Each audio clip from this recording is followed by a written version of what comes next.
Good morning and welcome to Light Reflections from First Friends. We are glad you have chosen to join us for this virtual worship service and hope you find it beneficial to your spiritual journey. We consider this an abbreviated version of our in-person meeting for worship for those wishing to join us from a distance. If this is your first time joining us, First Friends is a thriving, progressive Quaker meeting in the city of Indianapolis, Indiana. We consider ourselves a loving, inclusive, joyous gathering of people seeking to know truth under the leadership of God's Spirit. All are welcome, no matter race, age, cultural background, sexual orientation and identity, marital status, physical and mental ability, family structure, or economic circumstance. Our hope is that through this worship experience, you will discover our faith community is unlike any other, where silent meditation is as important as the spoken word, where we emphasize the importance of one's personal encounter with the divine, and where we seek to support one another as we discover truth together. Now we invite you to center down and enter this virtual worship space with us.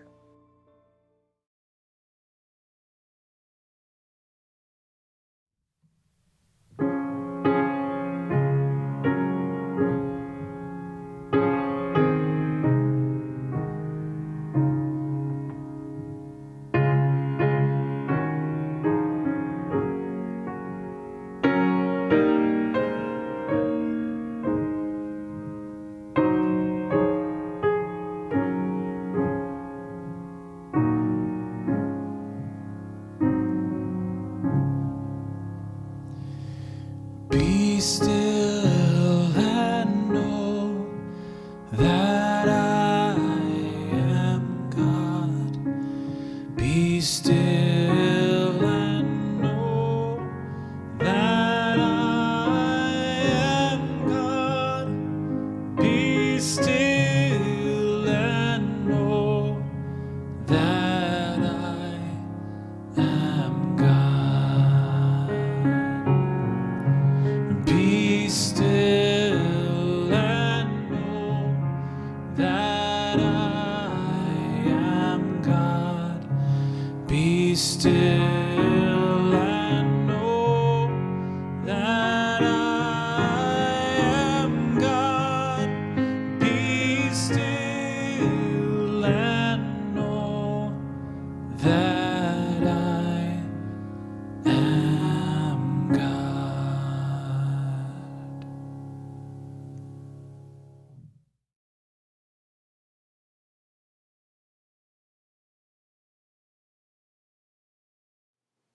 Good morning, friends, and welcome to our new virtual format, Light Reflections. We are so glad you joined us for worship. I want to first thank Beth for bringing the excellent message last Sunday to afford me the opportunity to take my family to our first Indy 500 race. The tickets were a special present for our son Sam for the high school graduation he missed last year. If you had a chance to watch the event, you would know that it was a beautiful day and an amazing race. So Beth, thank you for being the blessing you spoke of last week in your sermon. Today is an exciting time for First Friends, as while you are watching this video, other meeting members and attenders are also gathering for the first time in over a year within the walls of the meeting house. Also, May has turned to June, and we are celebrating with our LGBTQ+ family, as it is Pride Month. We are so happy you are part of our family at First Friends. And now that school is out and the weather is getting warmer, we are getting back outside to take a big, deep breath and give up a sigh of relief that the pandemic is finally looking as if it's coming to a close. For many, including First Friends, this also means we're entering a time of great transition again. I want to stop briefly to thank each member and clerk of our reopening task force for their hard work during this past year and for their conservative, patient, and wise approach to keeping us all safe. Thank you. As we continue to make transitions, I ask you, the members and attenders, for your continued grace and ongoing patience with one another as we make our transition back to what I will call our new normal. If you read my last As Way Opens article, to help with this transition, we are going to look at two important spiritual subjects as we enter the summer months: Sabbath and celebration. This week, I want to focus on Sabbath as an important aspect of reorienting ourselves. If you study the word Sabbath, you will find it comes from the Hebrew word to cease or to stop working. In the Jewish or Hebrew traditions, it was a full day each week dedicated to rest and prayer.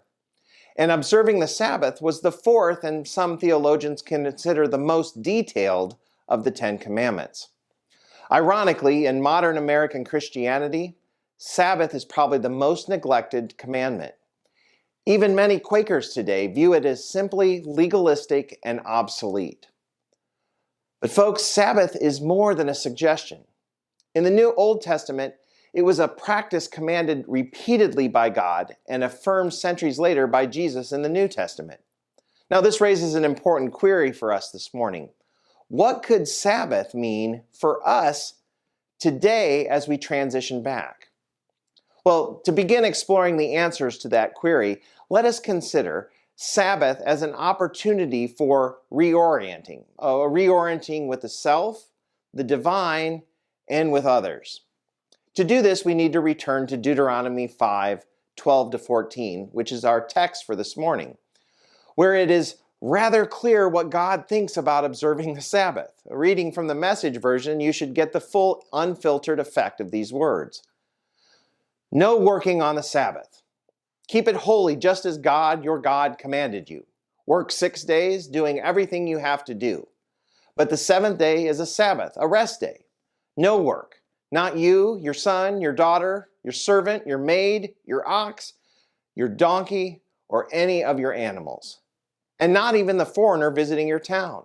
That way your servants and maids will get the same rest as you. Don't ever forget that you were slaves in Egypt, and God, your God, got you out of there in a powerful show of strength. That's why God, your God, commands you to observe the day of Sabbath rest. So let me make this even more relevant for today. Here is the Bob Henry translation. Do not work on your day off. It should be a day set apart as God modeled from the beginning of time. On the other days, put in your work, do the things that need to be done, but make sure to make rest a priority. That means no work. Turn off the social media. Turn off the TV. Put away your smartphone. Put your car in the garage and put your feet up. Tell your children, parents, friends, even those who serve you at your favorite restaurant or store to make rest a priority. Find time for a nap today. If someone unexpectedly comes to visit, just enjoy their presence. Maybe have a glass of wine with them. This way, everyone will have the rest they need to keep the world going. Don't forget all that you have done throughout the week and that you deserve this time.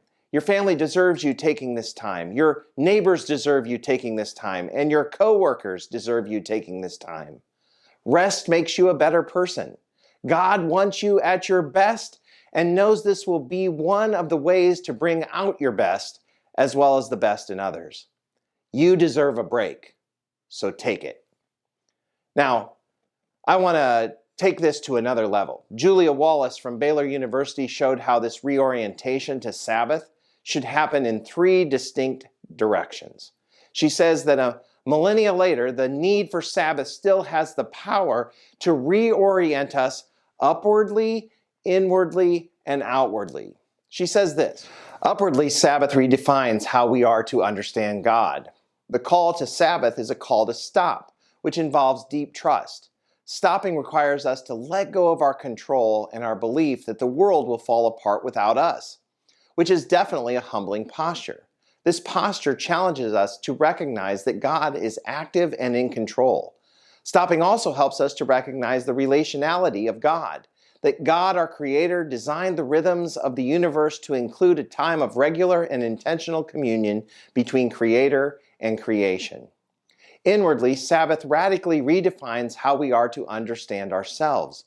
In a world that tells us that our worth is defined by our works, Sabbath serves as a countercultural command.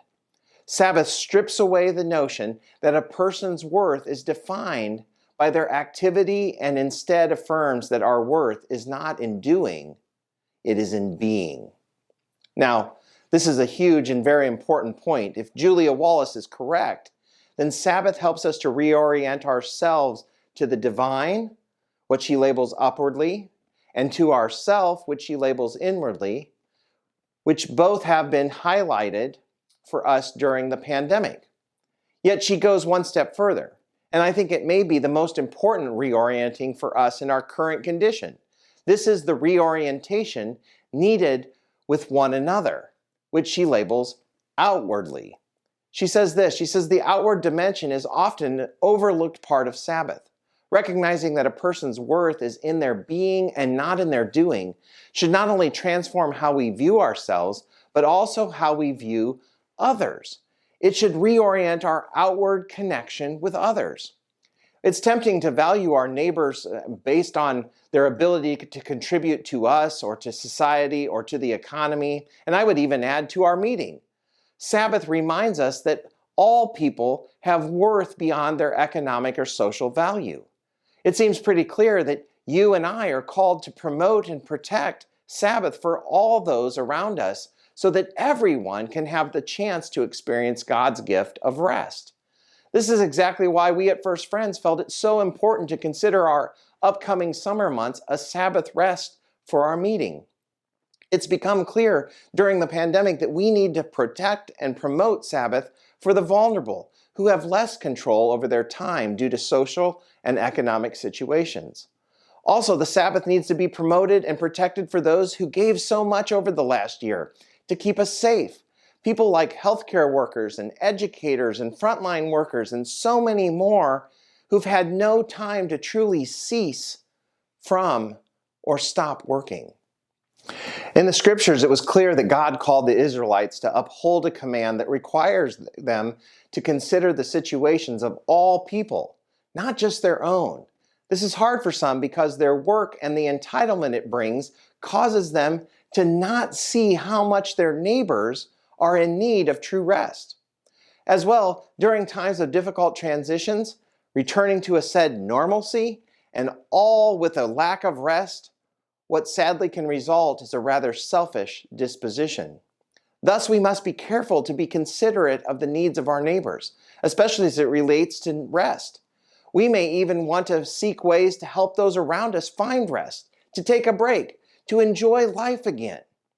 Maybe you notice those young parents needing a night out and are willing to babysit, or you sense a meal and a bottle of wine is needed for that single healthcare worker who has worked 3 shifts in a row. Or you notice the retired widow who lives 2 doors down, who needs someone to enjoy a conversation over lunch. These are just a few ways to help those around you experience moments of Sabbath rest. So as we enter this season of Sabbath rest at First Friends, let's consider Julia Wallace's 3 orientations: upward, inward, and outward.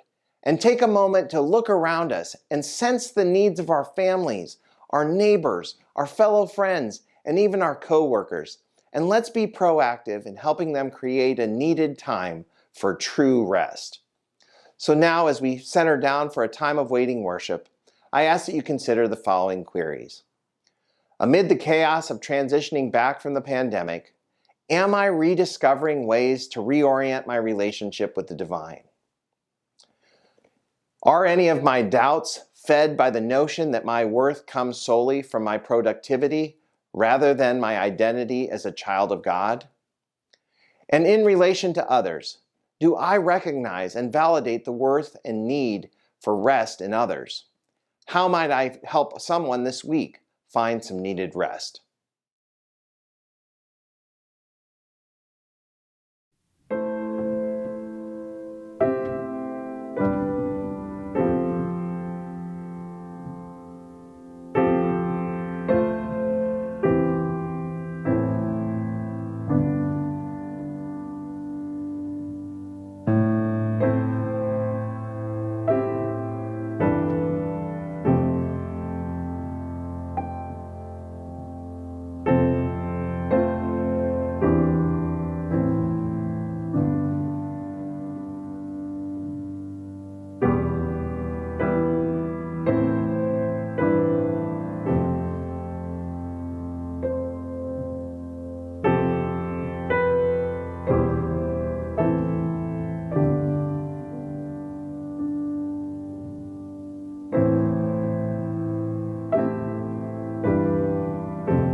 We close this time of worship with a Quaker prayer.